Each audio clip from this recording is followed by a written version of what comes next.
Iniciar a gravação. Vamos ver se deu tudo certo.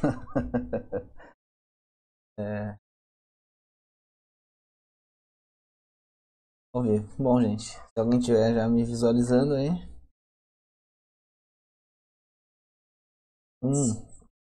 Temos eu. 5 horas, né? Não, vai dar 5 horas agora. Tá. Bom, gente, se alguém tiver já.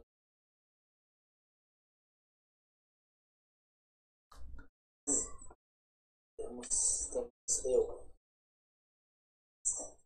Chegou mais uma pessoa. Então, eu entrei um pouquinho mais cedo só para ver se dá tudo certo. Para justamente fazer aqui uns ajustes de configuração. Eu estou testando um novo modelo de transmissão via computador. Então eu estava um pouco preocupado que não fosse dar certo. Mas eu acho que vai dar tudo tranquilo. Ajuste de configuração via computador. Tá, então se vocês estiverem me ouvindo bem, eu acho que estão, mas se alguém quiser deixar só um comentário ali, um ok, ia ser legal para eu fazer esse teste.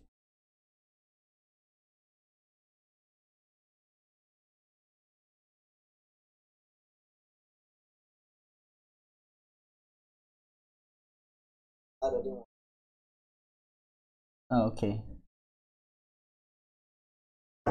Bom, obrigado, gente. Então, família ouvindo ótimo, maravilha. Eu não vou me delongar demais, né? Não vou esperar demais, porque afinal de contas a live vai ficar gravado, né? E quem quiser ver mais tarde pode ver mais tarde.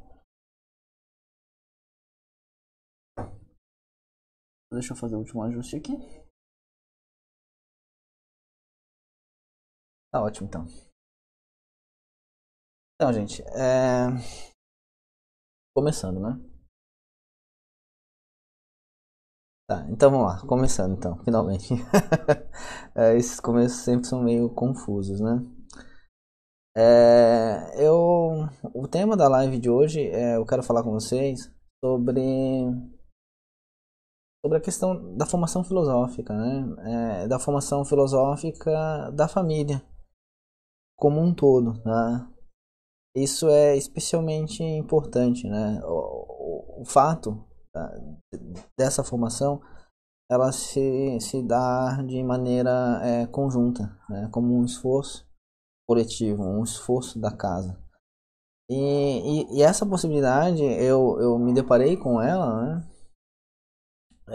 Justamente quando eu vinha conhecer o ensino domiciliar e acabei optando, né? Eu e a minha esposa acabamos nos decidindo por, por educar os nossos filhos em casa. E eu, na qualidade de professor de filosofia, né? Eu já estava no meu doutorado, já na metade do doutorado mais ou menos, quando eu decidi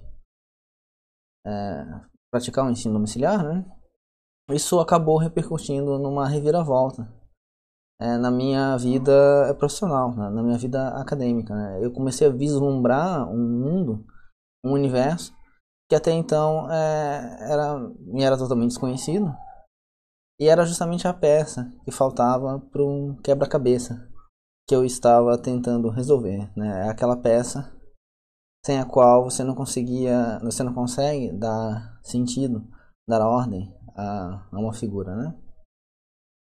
E nesse período eu estava bastante, em termos profissionais, né? Eu estava bastante angustiado pela perspectiva do fim do doutorado, né, evidentemente, mas justamente pela situação de ter que de fato me dedicar ao ensino disso, né, da filosofia a outras pessoas. E isso é claro, a nível universitário, que era para o que eu estava me preparando, era muito simples, né, muito fácil, muito natural, na verdade. Mas havia um problema. Qual era? Que era um problema que não era eu que apontava, mas era um problema que era sensível em termos gerais, né? Todas as pessoas a nível de pós-graduação, especialmente os professores, percebiam que era o quê? A baixa qualidade, o baixo nível de formação dos alunos. Eles sempre reclamavam que os alunos chegavam com um conhecimento muito incipiente, né? Muito despreparados. Então, a graduação praticamente era uma espécie de terapia, né, em que você ia muito lenta, muito custosa e muito ineficiente, né? E aí você, através desse processo de peneira mesmo, né, você conseguia separar ali alguns alunos que estavam minimamente em condições de dar seguimento aos estudos a nível de pós-graduação, né, a nível de mestrado. E aí essa peneira ela se afinava ainda mais, né? E aí chegava o quê? Chegava um grupo muito pequeno de alunos prontos ou capacitados, né, para o ensino a nível superior, a nível de doutorado. Tá? Então era um processo muito ruim e muito difícil, né? Muito dispendioso. E o que agravava a situação era o seguinte: o número de alunos em condição de fazer estudos superiores, de fato, era muito pequeno.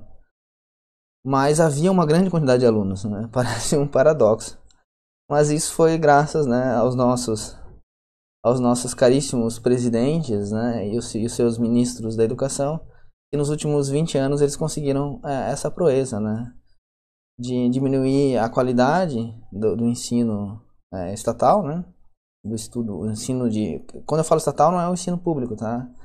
É um ensino que é coordenado, que é controlado pelo Estado. Isso envolve, inclusive, né, evidentemente, o ensino particular, tá? O ensino privado, né? Porque ele é regulamentado pelo Estado. A única diferença do ensino público é que o ensino privado você paga ele 2 vezes, né? Enquanto no público você paga uma vez só através dos impostos. Mas em termos de regulamentação, em termos de controle, é um modelo estatal de ensino. Então você teve esse modelo extremamente ineficiente, né? Por definição é necessário que seja ineficiente, mas havia uma grande quantidade de vagas, né? Havia um incentivo financeiro relativamente convidativo, a ponto de você ter bastante pessoas fazendo uma pós-graduação, mas ao mesmo tempo um número muito pequeno, mas muito pequeno e cada vez menor de pessoas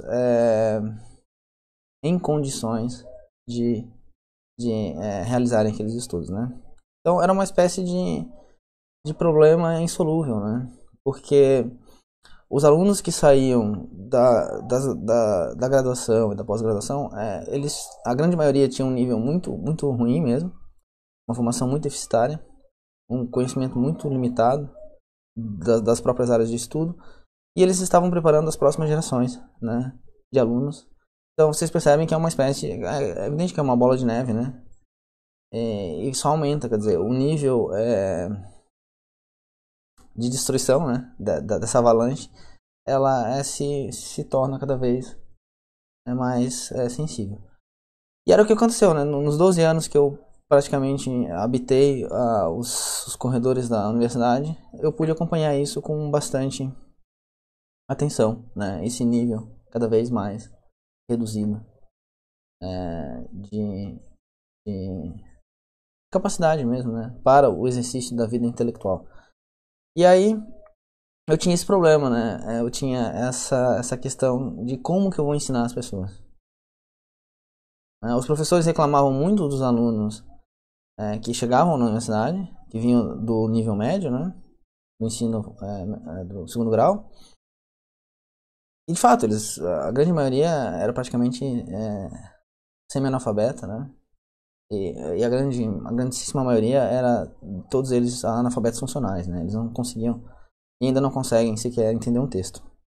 E eu era monitor da sala, da série da primeira fase, né? Primeira e segunda fase, que é justamente onde se ensina a filosofia antiga. Então sempre prestava auxílio aos professores nas monitorias tentando dar alguma ajuda para essas pessoas. Então, assim, eu pude acompanhar em loco mesmo, né, um nível cada vez mais reduzido, ao ponto de você corrigir um trabalho e corrigir só praticamente questões de gramática, né, de português, e os alunos ficarem extremamente ofendidos, dizendo que era necessário que eu, enquanto monitor, e um colega meu, nós deveríamos nos atentar ao conteúdo do texto, sendo que como se pudesse haver algum conteúdo apresentado naquele tipo de forma, né?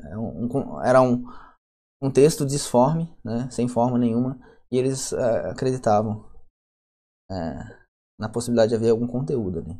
Mas enfim, então era um problema, um paradoxo. E quando eu vi no ensino domiciliar, para não me alongar demais nesse lamento, né? Porque de fato é algo muito triste, tá? O que vem acontecendo ao longo do século, né? O que a gente vê hoje é uma condição, enfim, é uma consequência necessária e inevitável do modo como se entende a educação, tá? Em termos mundiais, né? Em termos globais, a perda, a falta de compreensão sobre o que é de fato educação vem causando tudo isso, tá? Não é, eu falo dos últimos governos no Brasil, mas é para apontar simplesmente os atores mais próximos, né, mais imediatos. Mas esse é um problema de base, de fundamento, é um problema de formação, né? É um problema que, como eu costumo dizer, não há como remir esse sistema, né? Essa concepção de educação. Ela precisa ser abandonada e substituída por outra. E qual é essa outra, né? É a educação clássica, tá? E quando a educação clássica é entendida, evidentemente, naquilo que ela tem de verdadeiro, né? Você não pode simplesmente buscar no autor antigo um modelo e querer implementar ele. Você precisa ter a capacidade de reconhecer quais são os princípios que regem aquela concepção e avaliar os princípios, né? E fazer uso deles, tá? Aplicá-los na nossa realidade. Então eu tinha esse problema, né? Como ensinar pessoas que não têm condição de aprender filosofia. Elas não têm sequer como eu costumo dizer, né? Elas sequer têm as ferramentas necessárias para entender aquilo que aquilo que é necessário lhes apresentar, né? Então elas não têm nem como elas não têm nenhum ponto de partida, tá? Muito complicada a situação. E aí eu vi no ensino domiciliar, no ambiente do ensino domiciliar, né? Eu digo na proposta do ensino domiciliar, um modo, a possibilidade de fugir desse círculo vicioso, né? Dessa bola de neve irrefreável, né? E aí eu de fato eu resolvi então migrar o meu âmbito de atuação, né? Eu acabei optando por não mais seguir aquela vida acadêmica, universitária, de filósofo estatal, né? Para me ocupar de fato com o que a filosofia é. E aí fiz todo um processo de tentar entender primeiro o que era educação, na medida em que eu queria educar meus filhos, né? Então era necessário que eu entendesse o que era isso antes de mais nada. E na qualidade de educador, evidentemente, se eu quisesse educar outras pessoas, eu precisaria também desse conhecimento, né? Porque se você não sabe o que algo é, como você pode fazer, né? Como você pode fazer esse algo, se você não sabe o que é?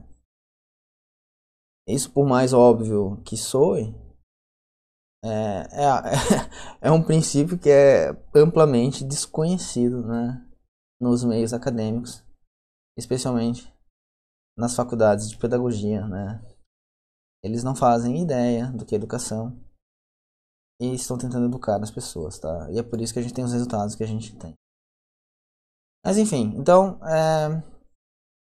eu tinha esse problema, que é um problema filosófico, pedagógico, né? Que eu, eu preciso munir as pessoas das ferramentas mesmo, das ferramentas, né? Certas ferramentas para que elas possam entender o que eu estou querendo explicar a elas. Mas elas não têm condições mínimas sequer de serem munidas dessas ferramentas, né? Então é quase que você não tem como ensiná-las. Como fazer isso então? Como romper com esse processo? Então eu vim meditando, investigando e pensando e quebrando a minha cabeça nos últimos talvez 5 anos sobre essa questão e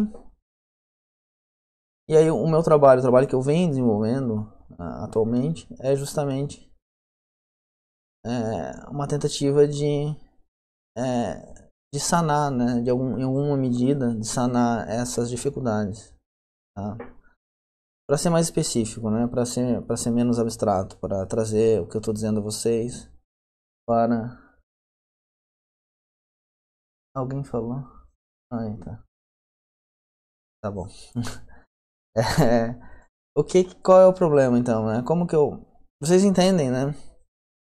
Tá, eu vou fazer o seguinte, pra essa fala não ficar... Eu fiz esse brainstorm, tá? Pra só colocar vocês diante do problema que eu me deparei. E aí, agora eu vou colocar no ensino específico de filosofia, tá? Vou colocar vocês diante da situação, como a situação que nós chegamos, ela se construiu, né? Ela se consolidou no que tange ao ensino de filosofia, tá? Como ela se consolidou historicamente, tá? Historicamente falando, quando um sujeito começa a estudar filosofia, quando você começa a aprender a pensar filosoficamente. Bom, o sujeito que praticamente bateu o martelo nessa questão foi Platão, né? Um dos pilares do pensamento ocidental. E ele dizia o quê? Bom, você não ensina, né, filosofia para crianças, você não ensina o método filosófico para adolescentes, porque antes é necessário o quê? Antes você precisa uma espécie de purificação moral desse indivíduo. Ele precisa ser educado primeiro você precisa harmonizar a alma dele, tá? Então a educação dos primeiros anos, em termos clássicos, isso vai ser perdurado, tá? De Homero até quase que o nosso tempo, tá? A base da educação era qual? Porque nos primeiros anos de vida, né, da vida escolar, né, do aluno, era justamente o que? Voltado para a ginástica, né, que é uma educação do corpo, ou seja, voltada para o domínio do corpo, né, o domínio das questões relacionadas ao corpo, e uma educação literária, né, ou uma educação poética, ou como os gregos usavam uma palavra que eu acho muito apropriada, é uma educação musical, tá? Eles usavam essa palavra, musical. A palavra é uma palavra grega, né? Musical é grego. E significa justamente, pode ser traduzido de vários modos, mas um dos modos que eu acho mais apropriado para o contexto da pedagogia é cultura, né? Uma educação cultural, ou seja, você vai inculcar certos valores, certos padrões de comportamento no jovem. Isso através da educação física e da educação musical, né? A educação literária, tá? Então, você primeiro harmonizava a alma do jovem, e aí só mais tarde, quando ele já fosse maduro o suficiente, você tratava de questões relacionadas à filosofia. Então, era todo necessário um preparo do jovem para isso. Então, educação filosófica para o adulto. Aristóteles faz eco a Aristóteles, a Platão nesse sentido, e ele mesmo diz num tratado da Ética, ele fala que o jovem, né, isso o adolescente, né, menos de ali, 20 anos, ele ainda não tem maturidade em termos emocionais, por exemplo, para um estudo sobre a ética, sobre as virtudes. Porque é diferente da matemática, ele diz, né? É bem interessante, ele contrapõe com a matemática. A matemática é um estudo... Aí vejam como é interessante. Não é uma questão de capacidade intelectual. Não é uma questão de capacidade para um raciocínio lógico, para um raciocínio abstrato, tá? Não é isso. Ele dizia assim, é muito interessante esse apontamento que Aristóteles faz. O jovem não tinha maturidade para esse tipo de estudo. E ele dizia, é diferente da matemática, que você não precisa de maturidade para estudar, tá? Então, E por quê? Ele dizia assim, olha, o Aristóteles falando, né? Para que um sujeito ele possa entender o porquê de determinadas ações serem morais, serem éticas, né? Serem virtuosas, ele precisa, antes de entender o porquê, a razão, né? A causa, o motivo daquilo ser ou não virtuoso, ele precisa saber que determinadas ações são virtuosas, são éticas, né? São morais. E o saber que é o que? É um saber prático, né? Você precisa estar experimentado em agir de um determinado modo para então você entender os porquês, as razões de assim ser. De outro modo você não vai conseguir entender, tá? Você pega um sujeito que teve a vida inteira uma conduta viciosa, né? Uma conduta imoral, irregrada, e aí você vai tentar explicar para ele por que que determinada ação é virtuosa, moral ou regrada, né? Ele não vai ter a capacidade mais, ele já vai estar estragado, em certo sentido, para esse tipo de conhecimento. Muito interessante, né? Então não é só uma questão puramente racional, né? Puramente intelectual, mas é preciso haver essa consonância, tá? Entre prática e teoria, né? Você precisa ser formado na prática para então ser educado na teoria, tá? Então essa ideia ela perdurou, enfim, como eu falei, né? Por toda a história, esse tipo de pensamento, né? Por toda a história da educação clássica, tá? Nós temos isso na Idade Média, onde surgem, né, no final da Idade Média, no auge da Idade Média, né? Nós temos a fundação das universidades, tá? E aí, a exemplo das academias, né, das escolas filosóficas, tanto da escola de Platão, como se chamava academia, né, como a escola de Aristóteles, que se chamava liceu, que eram protótipos das universidades. Na Idade Média, a universidade, a filosofia era um estudo universitário, né? Você se preparava ao longo da sua formação escolar, por assim dizer, ali através do estudo das 7 artes liberais, né? Que quase sempre se restringia ao trivium, né? Sim, mas isso é uma questão de circunstâncias históricas, né? Mas você era preparado para o estudo da filosofia. E aí a filosofia era o quê? Um preparo para o estudo da teologia, né? Um estudo sempre aumentando em grau de abstração, né? De complexidade dos assuntos, mas também, e aí que é interessante, né? Em grau de maturidade, tá? Em grau de experimentação dessas questões. Um sujeito que fosse vazio em termos existenciais, né? Em termos de vivência, enfim, das questões da existência humana mesmo, ele dificilmente teria alguma chance num estudo universitário, num estudo a esse nível, né? Um estudo profundo das questões que verdadeiramente profundas, né? E de grande importância. Então você precisava ser forjado, né?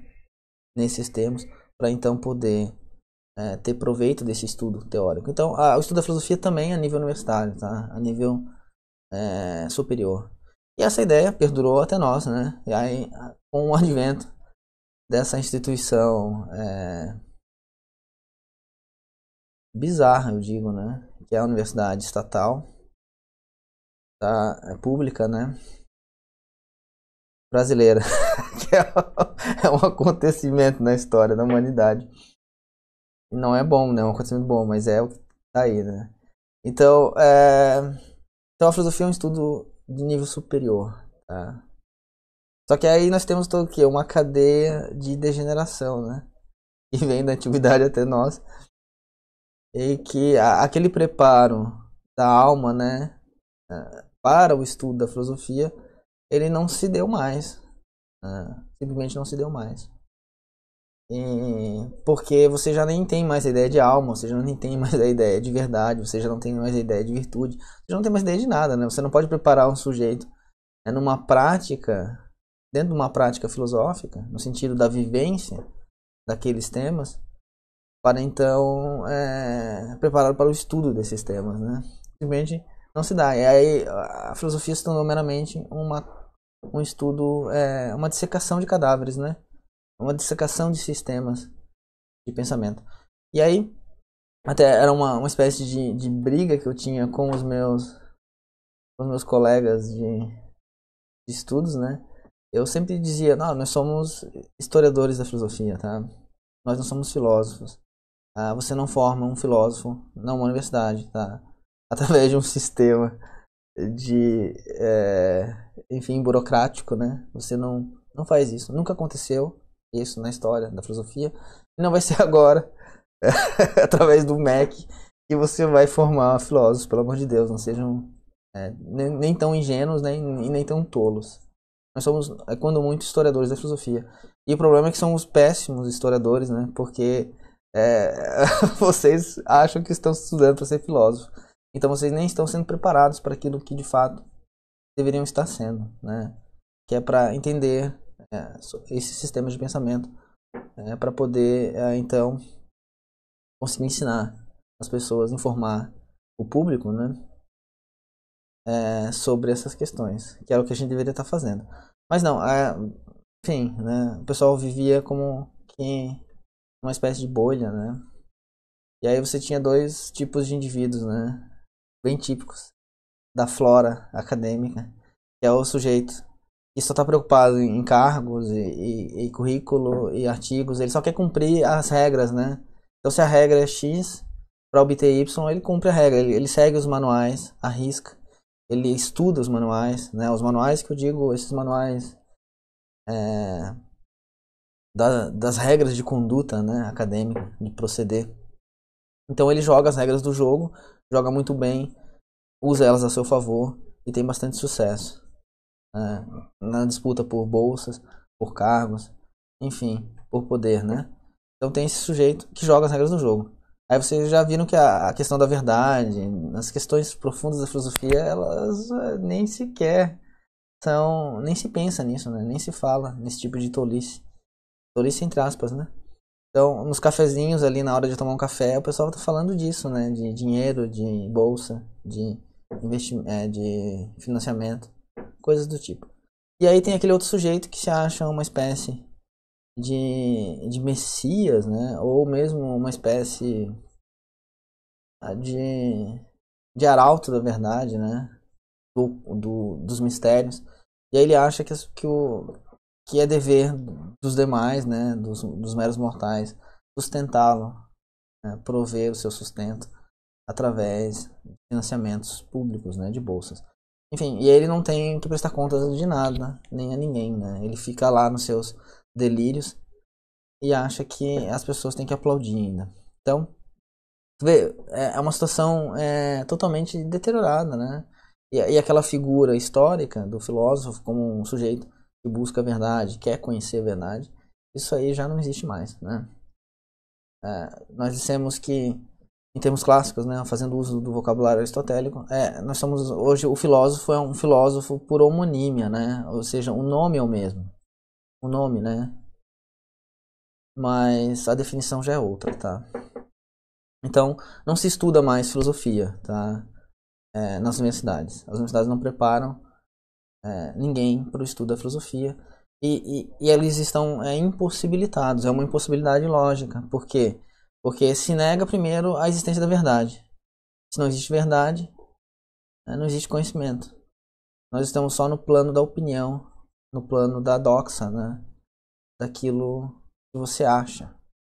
E um dos primeiros pontos a serem estabelecidos na filosofia, né, a partir ali de Sócrates, Platão e Aristóteles, é a distinção entre opinião e conhecimento. Tá? É uma distinção fundamental. Se você não sabe, se você não reconhece ela, você não tem filosofia. Os sofistas, que eram os grandes rivais dos filósofos, ali no século V e IV a.C., eles justamente não acreditavam na verdade, né? Na possibilidade da verdade. E aí o que é curioso, eles se diziam sábios, né? Enquanto que os filósofos acreditavam na possibilidade da verdade E se diziam o quê? Amigos, né? Amigos, amantes, desejosos de conhecê-la, de, desejosos da sabedoria, né? Desejosos da sabedoria, que é o conhecimento, que outra coisa que não, né? O conhecimento da verdade. Então, vocês percebem, né? É isso que eu quero deixar marcado. Que não se estuda mais filosofia hoje em dia, tá? É a nível acadêmico, tá? A nível universitário. Se faz história do pensamento filosófico. Isso nas grandes universidades, os grandes autores contemporâneos fazem isso, tá? De resto, é fora desse círculo, tá? E é assim que tem que ser. É necessário que seja assim. Porque você não pode condicionar uma atividade como a filosófica a uma estrutura como o Estado, por exemplo. E dizer que isso tem que ser a uma instituição qualquer, né? Porque a verdade ela não pode estar condicionada a nada. E se você condiciona a verdade a uma estrutura de poder, né? Uma estrutura política, seja ela na forma qual for, você vai ter limitações do pensamento filosófico. Mas enfim, então, e aí por isso eu tive que quase que por necessidade lógica mesmo, né? E por honestidade filosófica, eu tive que sair desse círculo para poder ensinar filosofia. Mas o problema permaneceu, né? Quer dizer, você aprende filosofia no nível superior, né? Agora, e as pessoas que eu vou ensinar, elas não estão no nível superior, né? No sentido, elas não têm essa maturidade para esse tipo de estudo. Então, o que eu faço, né? Como que eu preparo o terreno? Como que eu vou preparar o solo para que o conhecimento filosófico, né, ele produza os seus frutos, para que ele frutifique? E aí, é o que eu vou expor para vocês agora na sequência, nessa última meia hora dessa live, é exatamente esse caminho, né? Como que eu venho fazendo isso e como vocês, sejam vocês pais que já tenham filhos na idade que eu tenho em mente aqui, né, como um público-alvo, que seriam jovens ali a partir dos 12 anos, tá? Depois eu explico por que 12. Na live passada eu falei das crianças mais jovens, né? Quem acompanhou e quem não acompanhou tá ali gravado ali em algum lugar no meu Instagram. Tá em algum lugar ali, é só pegar, né? Rever. Porque como ensinar filosofia para crianças, né?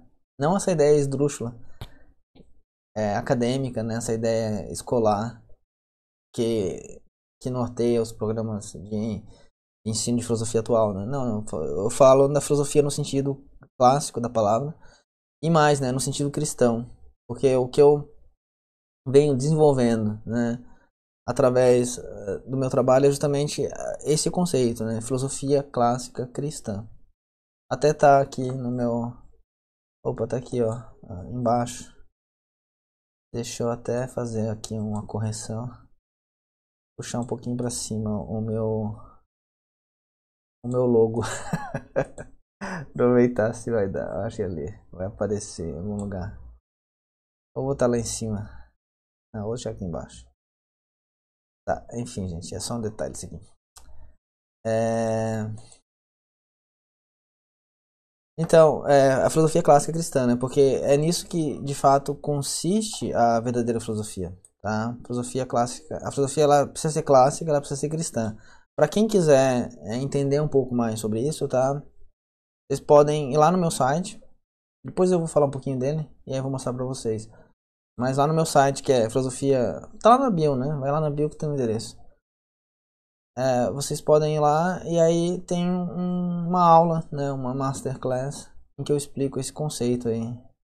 Acho que são 2 horas ou quase 3 horas de aula, em que eu explico justamente por que a filosofia tem que ser clássica, o que é filosofia, né, por que ela tem que ser clássica e por que ela tem que ser cristã.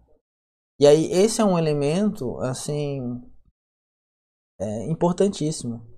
Sem o que você não consegue entender o que é o ensino de filosofia, tá? E como isso é possível. Ou seja, para você romper com esse círculo, com esse problema que eu apresentei para vocês, né? Esse círculo vicioso, você precisa, você só pode fazer isso a partir da concepção verdadeira do que é a filosofia. Sem isso você não consegue sair, você fica preso nesse problema. E a história do pensamento filosófico é um testemunho disso, tá? Quando eu falei, eu fui formado como um historiador da filosofia, tá? É assim que eu fui formado. E mais especificamente como um historiador da filosofia antiga, né? Mas é claro, quem estuda os clássicos estuda todo mundo, tá? Então você consegue ter uma visão mais abrangente desse processo, né, de desenvolvimento, né, do intelecto ocidental. E aí você vê que o elemento que falta para conseguir dar conta dos principais problemas filosóficos, dos mais fundamentais, o elemento que falta ele não pode ser, ele não é encontrado em nenhum sistema, né? Ele só é encontrado no texto bíblico. É só na revelação bíblica que você tem aquela pecinha, né, que faz com que tudo tenha sentido e tudo tenha fundamento, tá? Então só assim. E aí o ensino de filosofia, como eu falei nessa última live, naquela live anterior, né?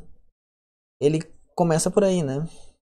Por inculcar, ali em Deuteronômio 6, tá? Nós temos um método de ensino de filosofia para crianças. Deuteronômio 6. Porque vocês entendem que filosofia é o quê? É o amor pela sabedoria. A sabedoria é o quê? O que é sabedoria em termos bíblicos? Paulo diz isso, né? A sabedoria é Cristo, tá? O Logos, né? Aquilo pelo o princípio e o fim de todas as coisas. Aquilo por meio do qual tudo foi feito e para o qual tudo foi feito, né? Então, uma vez que você entende isso, que essa é a sabedoria, e aí nós temos em Salmos, né, em Provérbios, dizendo a mesma coisa, o que? O princípio da sabedoria é o temor do Senhor, né? E o temor é o que? O temor, ele envolve, dentre muitas coisas, ele envolve você dar crédito a quem tem crédito, né? Você prestar honras a quem tem honras. Você dar o respeito, né? É você dar aquilo, reconhecer aquilo que cabe, né, a cada um. Então, quando o temor do Senhor é justamente reconhecer isso, né? Dentre outras coisas, evidentemente, mas é você reconhecer que Ele é o autor de todas as coisas. E nisso está o princípio da sabedoria, né? Que é Cristo. Então, ao você ensinar o amor por Cristo, né? E inculcar no amor por Deus, né? O amor por Cristo, você inculcar isso no seu filho, você vai estar preparando ele para o ensino da filosofia, tá? E aí isso não pode ser feito, vocês entendem que isso não pode ser feito através do Estado, né? Esse tipo de coisa não pode ser feito. Só pode ser feita na família, tá? E é o lugar que Deus ordena que isso seja feito. Não é porque eu acho que é legal, ou porque eu acho que é bonito, né? É o lugar onde Deus diz que isso deve ser feito. É ali que começa o preparo para a sabedoria, né? No lar. E através de quem? Quem que vai fazer esse processo? É o professor formado numa universidade federal, com licenciatura, etc. Não, né? É o pai, né? O pai e a mãe. E aí, porque são os verdadeiros autores, né? Eles têm autoridade sobre os filhos. E é justamente eles que vão, através deles que vai ser inculcado esse elo amoroso, que eu chamo de o caminho pedagógico, né? Todo ensinamento, tá? Ele deve percorrer esse caminho amoroso, né? Que vai do amor que o mestre, que o professor, o didáscalo, né, tem por algo, ele vai ser transferido para o seu discípulo, né? Então é sempre uma transferência amorosa, né? E é por isso que o conhecimento, o ensinamento, ele é efetivo, ele é real, né, e não aparente. E é por essa razão, justamente, porque isso não ocorre em termos em termos de escola, né, em termos do ensino, o ensino laico, né, o ensino secular, isso não ocorre e não tem como ocorrer. E é por isso que eles não aprendem nada. Não tem como aprender, gente. Sabe, é só você retém algumas informações por um tempo e mais nada, tá? Eu até costumo dizer, em tom de brincadeira, que se tem um sujeito que entende do que é educação clássica, e aí, quando eu falo educação clássica, é assim, ó, educação clássica barra educação, tá? Educação é algo ou não é nada, né? Ela não depende do nosso entendimento, do nosso conhecimento. Ela é algo. É assim como respirar. Respirar não depende do conceito, né? Você pode conceituar do modo que você quiser o que é respirar. Mas o ato mesmo de respirar, ele é algo ou não é algo, né? Assim como educar. Educar é algo ou não é algo.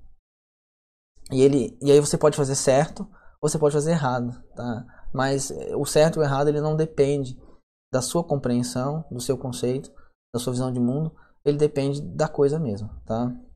Tá condicionado ao ser da coisa, né? E no caso é a atividade pedagógica. E ela está vinculada, ela está associada ao que? Ao ser do próprio homem, tá?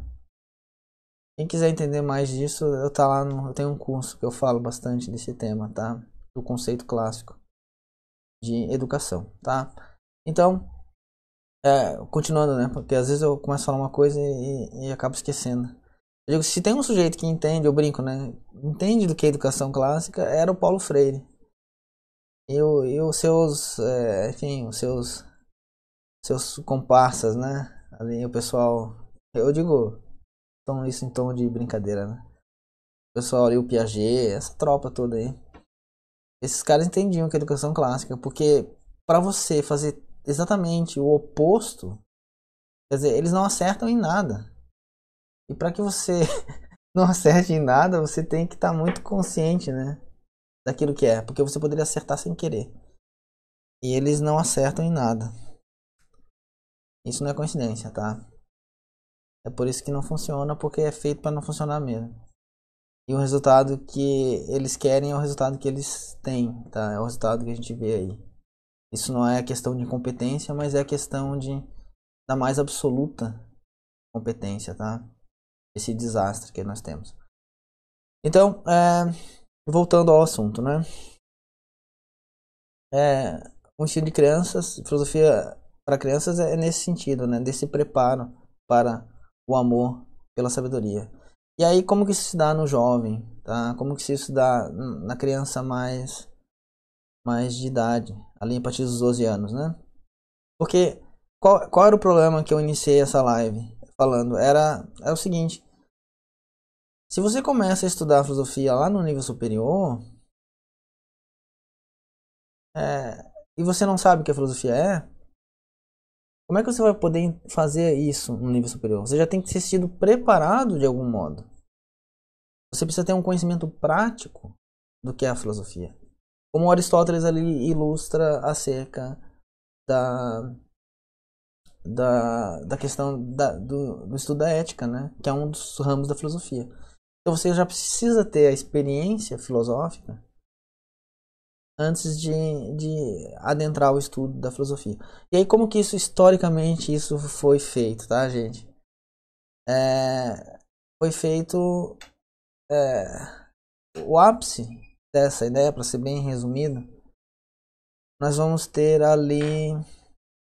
Então você vai munir o jovem, né? A mente do jovem com as ferramentas necessárias para a reflexão filosófica, tá? Você vai fazer isso. E aí você vai ensinar como que historicamente se teve a ideia de fazer isso. Ensinar lógica, né? Um estudo da lógica. E assim foi feito, né? Assim foi feito. E aí nós temos justamente dentro do currículo das sete artes liberais, né? Na parte do trivium, nós temos o estudo ali da gramática, da dialética e da retórica, né? Nós temos, em certo sentido, nós temos o quê? Um estudo, esse preparo, né, para o pensamento lógico, tá? Todos esses três essas três disciplinas são em um estudo de lógica, tá? Em graus diferentes, mas são. A gramática seria algo ainda mais mais prático em certo sentido, tá? Você vai condicionar sua mente a certas estruturas de fala, né? Uma fala ordenada, uma fala coerente, uma fala estruturada. Isso é um preparo para o quê? Para o estudo da lógica avançada, né? Você vai preparando, porque uma criança que fala de maneira desordenada, de maneira confusa, que não sabe ler, que não entende ler, ela não vai conseguir entender, não vai ter um pensamento lógico, né? Ela não vai estar preparada para o ensino de lógica. Então você começa ali no ensino da gramática. E aí, historicamente, o segundo estágio era o ensino da retórica, tá? Então a retórica é uma espécie de... porque ela envolve o estudo da lógica informal, né? Das falácias. Enfim, que não são erros exatamente formais, né? De lógica formal, mas são de outra ordem. E aí você ia fazer esse preparo, quer dizer, cada vez indo sempre em direção ao quê? A um conhecimento mais abstrato. Aí você chegava no conhecimento puramente formal, né? No estudo da lógica mesmo.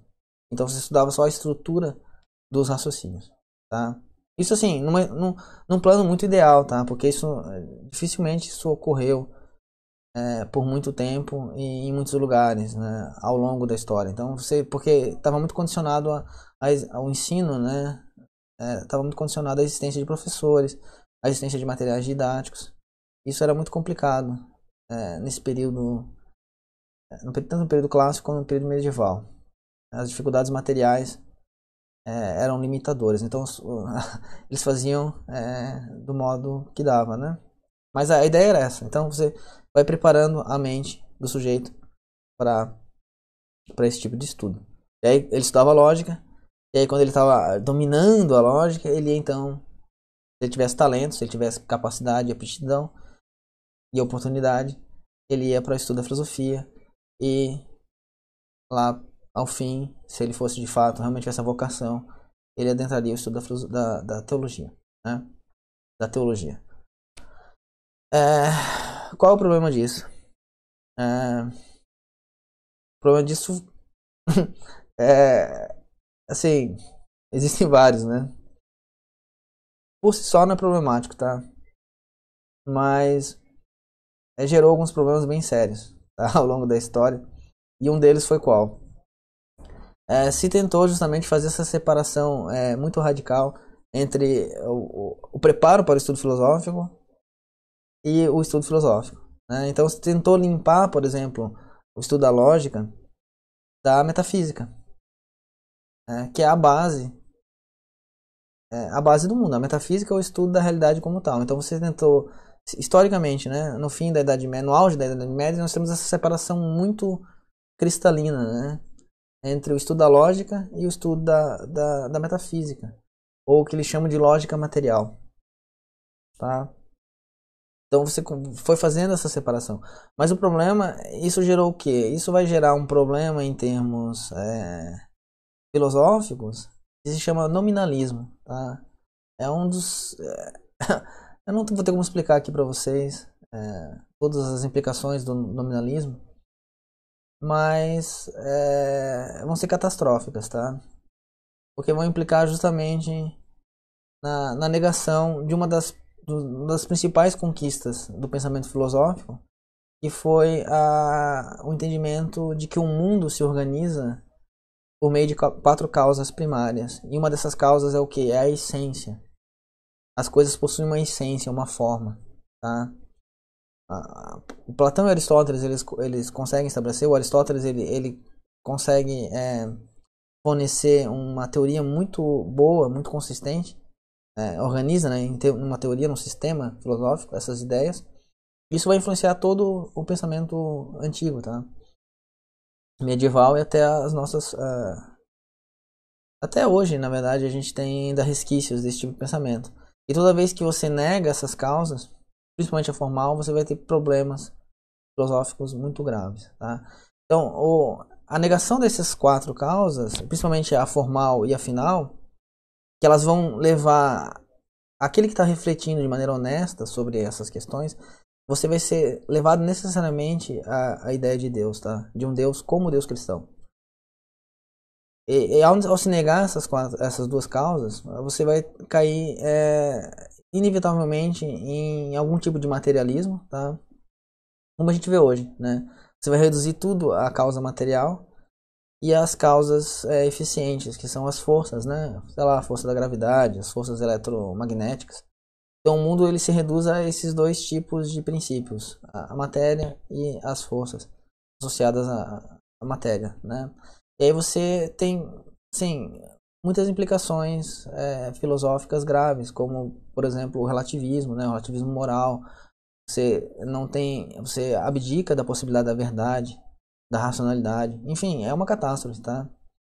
E justamente as sementes para esse tipo de pensamento, para resumir, né? O que eu estou querendo dizer, eles foram sendo o adubo, né?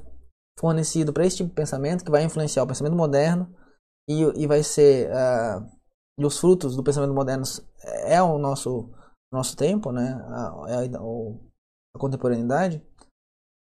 Elas foram plantadas justamente naquele formalismo exagerado no final da Idade Média, no estudo da lógica. Então, o que era para ser um preparo para o ensino da filosofia acabou se convertendo nas condições de possibilidade para a ruína do ensino, do estudo da filosofia, tá?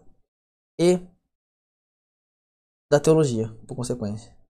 Então, esse é um problema justamente causado por esse tipo de abordagem, né? Você vai ensinar lógica desassociada da filosofia, tá?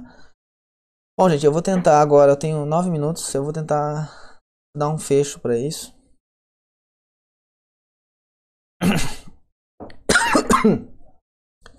É que o assunto é tão vasto que eu não consigo dar conta, né, de falar em 1 hora. Mas enfim, vou tentar dar um fecho nisso aí. Espero que eu tenha sido razoavelmente compreensível, né, feito compreensível, né, até agora.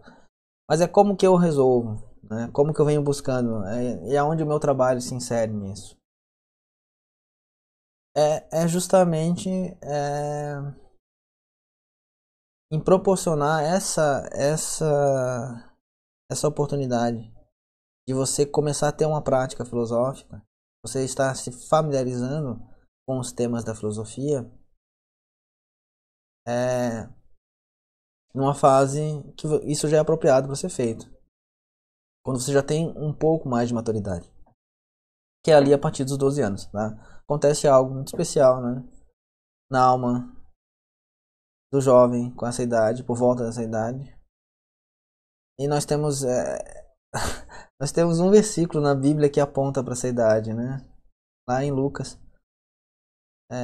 quando ele fala justamente daquele episódio de Cristo lá no templo, né? Quando ele tinha 12 anos, em que ele vai estar falando com os doutores da lei, e aí ele está maravilhando aqueles homens sábios, né? Acadêmicos, eruditos. Acadêmicos não, né? Mas eles eram eruditos, né? Com as suas perguntas, né? E com as suas respostas. Então, nós temos ali o paradigma, né, do modo como nós deveríamos estar com 12 anos, mas é evidente que a gente não chega nem perto disso, tá? Mas é um paradigma, quer dizer, ou seja, existe algo que acontece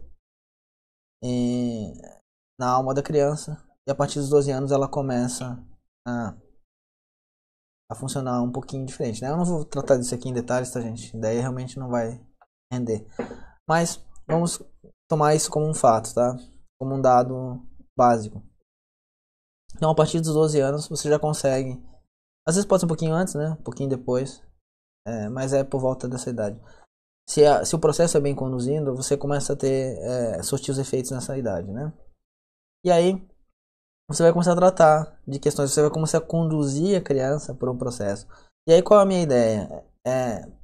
Porque eu tinha inicialmente qual a dificuldade? Eu entendo que o pai e a mãe são aqueles que têm que ensinar os filhos, tá?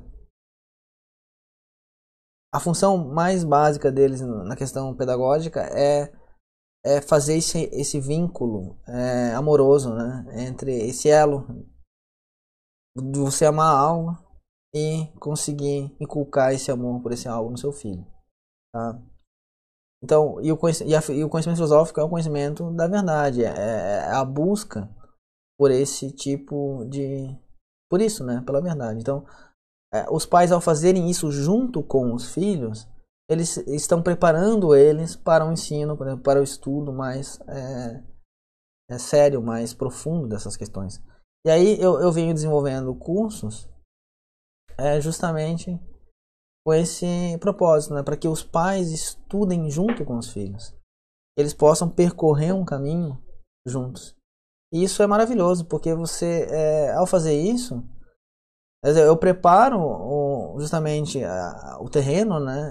Eu forneço para eles um roteiro para que eles não se percam, porque é realmente muito extenso, né? As questões filosóficas e é um terreno muito perigoso.